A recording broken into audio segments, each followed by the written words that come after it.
அண்ணே வணக்கம். வணக்கம் தம்பி. ரொம்ப நாளாச்சு அண்ணன்ட்ட பேசி. ஆமா தம்பி. அண்ணே, சமீபத்தில் நீங்க அம்மையார் சசிகலா அம்மையாருடைய கட்சியின் சார்பாக நிலக்கோட்டையில் போட்டியிட்டீர்கள். ஆமா. அந்த அனுபவத்தை சொல்லுங்க. ஏன்னா நீங்க ஒரு அதிமுக பெருங்கட்சியிலிருந்து வந்தவர். சசிகலாவின் கட்சியில் நிலக்கோட்டையில் நீங்க களம் கண்டது குறித்து பேசுங்க. உங்கள்கிட்ட நிறைய கேள்விகள் நான் கேட்கறேன். தம்பி, முதல்ல எல்லோ லோட்டஸுக்கு எனது இதயங்கனிந்த வாழ்த்துக்கள், வணக்கங்கள். 1977 அனைத்து இந்திய அண்ணா திராவிட முன்னேற்ற கழகத்தில் நிலக்கோட்டை தொகுதி எம்எல்ஏ சீட்டு கேட்டிருக்கிறேன். அது மீச முளைக்காத காலம். சும்மா வயசு 20 இருக்கும், அல்லது 18, 19 அந்த அந்த வயசில் எம்எல்ஏ சீட்டு கேட்டிருக்கிறேன். என்னை கூட நம்ம மாயத்தேவர், நம்ம துரை கோவிந்தராசன் போன்றவர்கள் இந்த பயலுக்கு இன்னும் மீசையே முளைக்கல, எம்எல்ஏ அண்ணன் ஆசை வந்துருச்சு பாருன்னு சொல்லி புரட்சி தலைவர் எம்ஜிஆர் இடத்துலையே மாம்பழ ஆஃபீஸில் சொன்னாங்க. அந்த அளவுக்கு 77 நானும் அரசியலுக்குள்ளே வந்துட்டேன். அதிமுகவை தொடங்குற போது நான் உசிலம்பட்டி பசுமன் முத்துராமலிங்க தேவர் கல்லூரியில் பியூசி படிக்கிறேன்.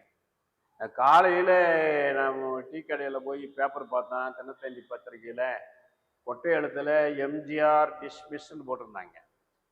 அப்பயே நான் அப்படியே குழம்பி போய்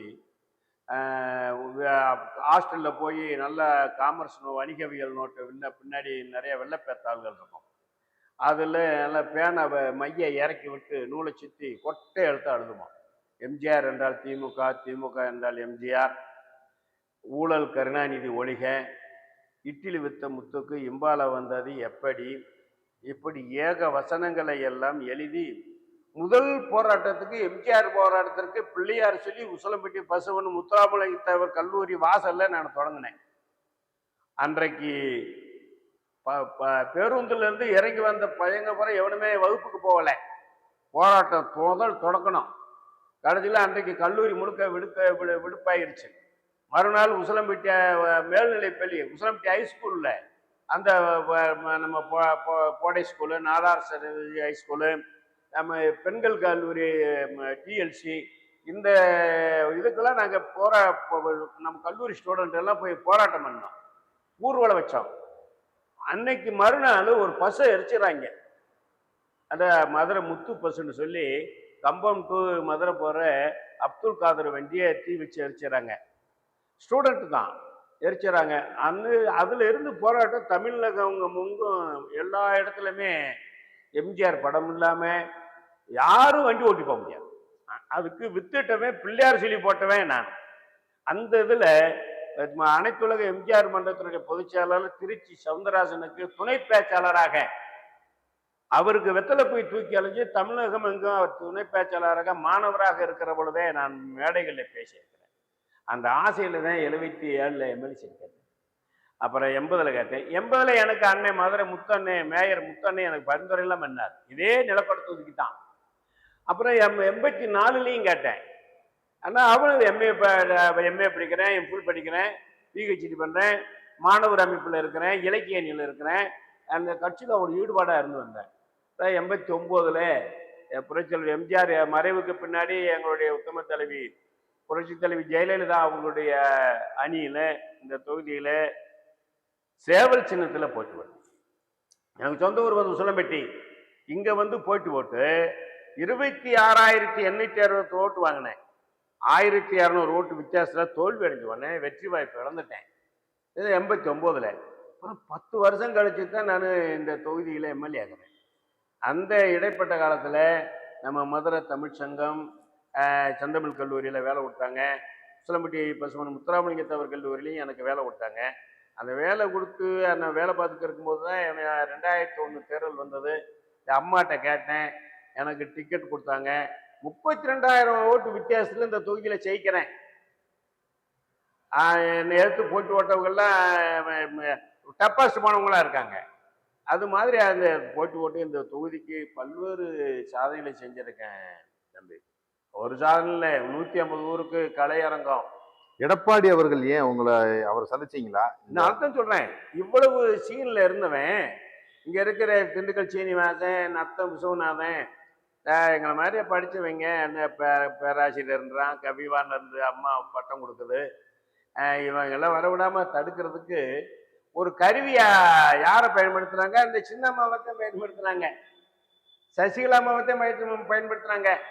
அவங்க தான் எனக்கு பல இடங்கள்ல என் முன்னேற்றத்துக்கு தடையா இருந்தாங்க. அதை உண்மையா சொல்லிக்கிறேன். அம்மா எனக்கு உள்ளாட்சித்துறை அமைச்சர் லிஸ்ட் என் படம் வந்துருச்சு. சன் டிவியில், ஜெயா டிவியில், பத்திரிகையில பூரா படம் என் படம். ஆனா பேரு வந்து துரைராஜ். இப்படிலாம் எனக்கு அந்த சான்ஸ் இருந்து இருந்து போனதுக்கு நிறைய காரணம். அதாவது இந்த நேரம் சொன்னோம்னா போச்சு. நீங்க இப்ப சொன்னீங்க எப்படி இந்த இயக்கத்துக்கு வந்தீங்கன்னு. ஆனால் 2021 எனக்கு அதிமுக பல வழியெல்லாம் உடஞ்சு போனாங்க. நம்ம ஓபிஎஸ் ஒரு பக்கம், இபிஎஸ் ஒரு பக்கம், சசிகலா ஒரு பக்கம், தினகரன் ஒரு பக்கம், அண்ணன் திவாகரன் ஒரு பக்கம், இப்படி பல்வேறு வகையில் அந்த கட்சி உடஞ்சு போனதுக்கு பின்னாடி எனக்கு ஒரு பிரியம் வந்தது. அண்ணாமலை மிகப்பெரிய ஒரு ஆற்றல் படித்த தலைவனாக வளர்ந்துக்கிட்டார். என்ன செய்யறதுன்னா, அண்ணாமலை முன்னாடி போய் பாரதிய ஜனதா கட்சியில் சேர்ந்தேன். 4 ஆண்டுகள் அந்த கட்சியில் தான் இருந்தேன். எனக்கு நல்ல பொறுப்பு கொடுத்துருந்தாங்க. தமிழ் இலக்கியம் மற்றும் தமிழ் வளர்ச்சி பிரிவினுடைய மாநில தலைவர் கொடுத்துருந்தாங்க. நான் அற்புதமாக பணியாற்றிக்கிட்டு இருந்தேன். ஒரு 4-5 வருஷம் நம்ம ஆர்எஸ்எஸ் ஊர்வலத்தில் இருந்துக்கிறவேன். நாங்களும் ஆர்எஸ்எஸ் தொண்டராகத்தானே இருந்தேன். படிக்கிற காலத்தில் நம்மளுடைய ஆன்மீகத்தில் நமக்கு ஈடுபாடு. இன்னும் நீங்கள் கேட்பீங்க, உங்களோட ஆன்மீகத்தில் இவ்வளவு திராவிட பாரம்பரியத்தில் இருந்துட்டு நீங்கள் எப்படிங்க பாரதிய ஜனதா கட்சியில் சேர்ந்தீங்கன்னு கேட்பீங்க. இவங்க நல்லா இல்லாத காரணத்தில் அடுத்த சோர்சஸ் பார்க்கும்போது நான் டாக்டர் பட்டம் வாங்கினது நாட்டுப்புற மக்களின் ஆண் தெய்வ வழிபாடும் மரபும், மதுரை மாவட்டம் என்ற தலைப்பில் தான் டாக்டர் பட்டம் வாங்கியிருக்கேன். ஆன்மீகத்துக்குள்ள எவ்வளவோ போயிருக்கேன். அதனால எனக்கு ஆன்மீகத்தில் ஒரு பற்று வந்ததுனால பாரதிய ஜனதா கட்சி ஒரு ஆன்மீகம் சார்ந்த கட்சின்றதுனால தான் அதில் சேர்ந்தேன். நல்லா இருந்தேன்.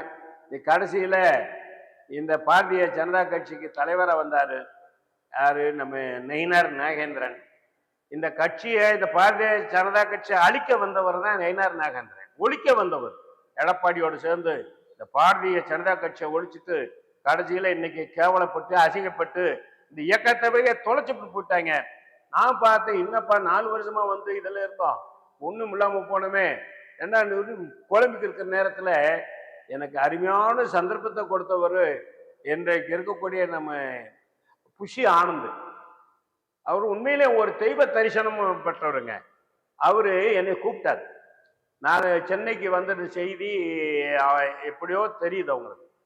அவங்க தெரிஞ்ச உடனே நீங்கள் வந்துருங்க தம்பி, நான் கூகுள் மேப் அனுப்புகிறேன், நாங்கள் இருக்கிற இடத்துக்கு வந்துருங்க தம்பினா என்னை கூப்பிட்டாங்க. நான் சரி பார்ப்போம் ஐயா, நான் வந்துடுறேன் ஏன் அப்படின்னு சொல்லிட்டேன். மறுநாள் காலையிலேயே என்னை கூப்பிட்றாங்க. அப்புறம் அதே நம்ம கலைவாணர் பக்கத்துல தாமிரபரணி ஹோட்டலில் தங்கியிருந்தேன். என்ன செய்யறதுன்னு எனக்கு ஒரு துரதிருஷ்டம் என்னன்னா, நம்முடைய நரசிம்மன்னு சொல்லி திருத்தணி தொகுதி எம்எல்ஏ வந்தார். அவர் தலைவர் காலத்திலே எம்எல்ஏ, பள்ளிப்பட்டில் எம்எல்ஏ இருந்தார், அப்புறம் திருத்தணியில் எம்எல்ஏ இருந்தார். நாங்கள் எம்எல்ஏ இருக்கும்போது ஒரு கொறடாவாக இருந்தார், அனைத்து இந்த அண்ணாதிமுக கொறடாவாக இருந்தார். நல்ல பழக்கம். அவர் இந்த கட்சி உடஞ்ச சமயத்தில் சசிகலாமா பக்கத்திலே இருந்தார், அவர் கூடவே இருந்தார். அவர் அடிக்கடி அவரும் என்கிட்ட பேசுவார், நானும் பேசுவானே, நான் பாரதிய ஜனதா கட்சியில் மிகப்பெரிய பொறுப்பில் இருக்கேன், நம்மளாம் வர்றதுக்கு வாய்ப்பு இல்லைண்ணே அப்படின்னு சொல்லி வச்சிருந்தேன். அவரு ஒரு நாள் இந்த பிஜேபி சீட்டு எங்களுக்கு கிடைக்கலன்ற உடனே என்னை அழைச்சாரு. அன்பு, நீங்கள் வந்துருங்க, சின்ன மாட்டை உங்களை சொல்லியிருக்கிறேன், உங்களுக்கு எம்எல்ஏ சீட்டு கொடுப்பாங்க, நீங்கள் நல்லா நம்முடைய உங்களை ஜெயிக்க வைக்கிறதுக்கு என்னென்ன வழி இருக்கும் அதெல்லாம் உங்களுக்கு செய்வாங்க அன்புன்னு கூப்பிட்டார். சரியா, இவர் நம்ம புஷியும் கூப்பிட்றாரு, இவரும் கூப்பிட்றாரு. ஆனால் சின்னமாவே எனக்கு 40 வருஷமாச்சு. நான் 89 சேவலில் போயிட்டு போகிற காலத்துலேருந்து எனக்கு தெரிஞ்சவங்க, எனக்கு அதெல்லாம் ஹெல்ப்லாம் பண்ணியிருக்காங்க. சரி, நான் எம்என்ஆர் ராசன் ரொம்ப பிரியமானவர் எனக்கு. ஏன்னா எங்கேயாச்சும் சதிச்ச இடத்துல கூப்பிடுவாருங்க, வாயான்வார், வாயான் போட்டு என் தோளில் கையப்படுவார், தோளில் கையப்பட்டு தான் நடப்பார். அவரை சந்திக்கிறதுக்கு யாருமே பயப்படுவாங்க, அம்மா என்னமாச்சும் நடவடிக்கை எடுத்துறோம்னு. ஆனால் எனக்கெல்லாம் துளி பயம் கிடையாது. அவரை எங்கன கண்டாலும் நேசிப்பேன். அண்ணே வணக்கம் போட்டு கும்பிடு உட்காரி அன்வார். அதெல்லாம் அருமையான ஒரு நபராக தான் இருந்தார் எங்களுக்கு. நான் முத அந்த அண்ணா அம்மா அவங்க வந்து இந்த இதுல இருக்கும்போது ஏன் நீங்க அப்புறம் தாவேக்காவுக்கு போல? ஏது புஷி ஆனந்த் கூப்பிட்டு போகலையோ? அதுதான் கேக்குறேன். அவ்வளவு தீவிரமா அந்த நடராஜன் மேல பரிவு இருந்ததுனால இவர்கிட்ட போயிட்டீங்க, சின்னம்மாவை நோக்கி போயிட்டேன். அவங்களும் கேட்டாங்க, சரின்னு சொல்லி அம்மான்னு சொல்லி ஆதர்சனை வாங்கிட்டேன். ஆனாலும் புஷி ஆனந்து மறுநாளும் கேட்கிறாரு, என்னை கூப்பிடுறாரு, 3 மணிக்குள்ள நீங்க வந்துருங்க, நீங்க வந்துட்டீங்கன்னா நீங்க தான் எம்எல்ஏ அப்படின்னு சொல்றாரு. நான் ஐயா வர்றேன்னு சொன்னேன். நான் அங்க போயிட்டேன், அந்த அம்மாட்ட வாங்கிட்டோம்னு சொல்லலை, நான் வந்துடுறியான்னு சொன்னேன். எங்களுக்கு போதாத காலமுங்க, இன்னும் கஷ்டப்படணும், இன்னும் எனக்கு அல்லல் படணும், துன்பப்படணும். அது இத்தனை வருஷம் அரசியல் பண்ணி அதிமுக தொடக்க காலத்துல இருந்து 72ல இருந்து நாங்க அரசியல் பண்ணி இன்னைக்கு எத்தனை ஆண்டுகள் ஆயிடுச்சுன்னு பாருங்க. இந்த இயக்கத்துல இன்னும் நாங்க கெட்டாத்தான் இருக்கோம், எவ்வளவோ இருக்கோம். இந்த இயக்கத்திற்காக 18 இடங்கள்ல அறுவலால வெட்டப்பட்டிருக்கிறேன். நான் கடவுள் புண்ணியத்துல படைச்சிருக்கிறேன். நான் அந்த இயக்கத்துக்காக இப்படி ரத்தம் செஞ்சிருக்கிறோமே அப்படின்னு ஒரு சரி நான் பார்ப்போம். இந்த ஒரு தடவை இந்த அம்மா சின்ன அம்மாவுக்கு நம்ம ஆதரவு தெரிவிப்புன்னு தாங்க போனேன். எனக்கு டைம் ஒர்க் அவுட் ஆகலைன்னு தான் சொல்லுவேன்.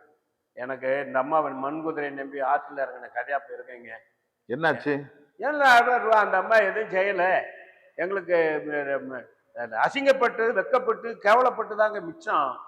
இந்த அம்மா அணியில போய் நேரம் புஷி ஆனந்துட்டு போயிருந்தேன்னா அங்க இருக்கிற ஆள் பூரா எனக்கு தெரிஞ்ச ஆளுங்க தான்.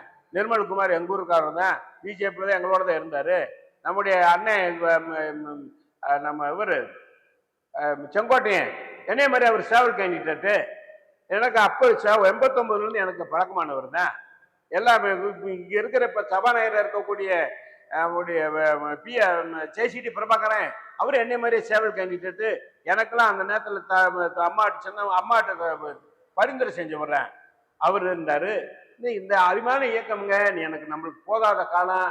இந்த அதிமுக விட்டு வெளியேறினதுக்கு பின்னாடி நான் பிஜேபியிலே இருந்ததுக்கு பின்னாடி இந்த புதிய கட்சியாக இந்த தாவேக்காவுக்கு நான் போயிருக்கணுங்க.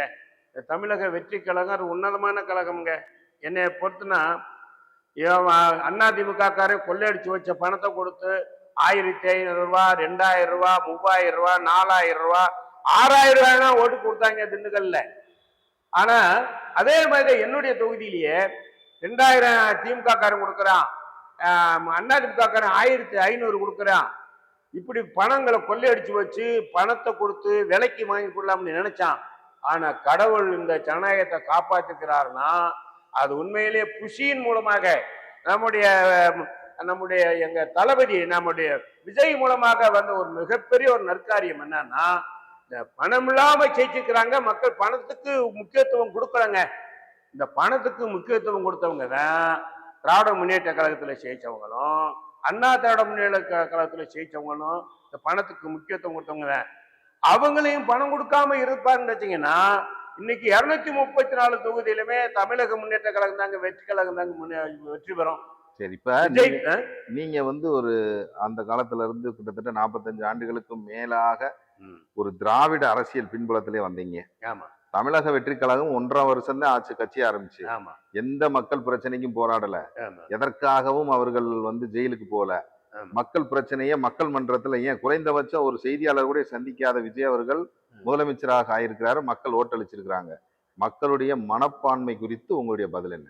மக்களுடைய மனப்பான்மை அதுதான் இப்ப சொன்னேனே, பணம் கொடுத்து ஓட்டு வாங்குற ஜனநாயகத்தை வெறுத்து பணம் கொடுக்காம ஓட்டு வாங்கி வெற்றி பெறக்கூடிய வாய்ப்பை கடவுள் கொடுத்துருக்கானுங்க.